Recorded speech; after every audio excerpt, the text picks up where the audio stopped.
আমি সৌদি আরবে থাকি। আমার পিঠে মেরুদণ্ড প্রচুর ব্যথা করে। ব্যথার ওষুধ খাচ্ছি, সমাধান হচ্ছে না। তারপর আমি ব্যথা সহ্য করতে না পেরে ডাক্তারের কাছে যাই। সবকিছু খুলে বলার পর ডাক্তার আমার এক্স-রে করলে বলে হাড়টা কিছুটা ক্ষয় হয়ে গিয়েছে এবং ব্যথা ইনজেকশন দেয়, স্যালাইনও দেয়, শরীরে ব্যথার ট্যাবলেটও দেয়। এগুলা খাওয়ার পরও কমেনি। এখন করণীয় কি? ধন্যবাদ সোহেল মিয়া, সৌদি আরব থেকে অনেক দূর থেকে আমাদেরকে প্রশ্ন করেছেন। আপনাকে অনেক অনেক ধন্যবাদ। আসলে আপনার যে কথাটা বলেছে যে এক্সরে করার পর বলছে হাড়ে ক্ষয় হয়েছে, পেন কিলার দিয়েছে। আসলে ক্ষয় হলে পেন কিলারের সাথে সম্পর্ক কী?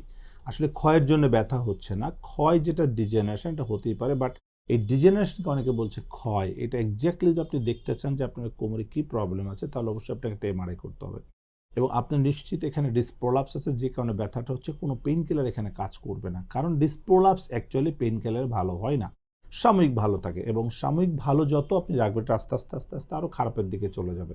তো যে কারণে বলছি ব্যথা কোমরে থাকবে, আস্তে আস্তে পায়ের দিকে চলে যাবে, পেইন কিলার এর জন্য দায়ী। সো পেইন কিলার না খেয়ে ফিজিওথেরাপি এটার একমাত্র সলিউশন। তো আমি আপনাকে সাজেস্ট করবো যে আপনি একজন ফিজিওথেরাপি বিশেষজ্ঞ দেখান, তার ওখানে গিয়ে এমআরআইটা করে দেন ফিজিওথেরাপি করেন। ইনশাআল্লাহ ফিজিওথেরাপি করলে সম্পূর্ণ সুস্থ হয়ে যাবেন। ধন্যবাদ আপনাকে।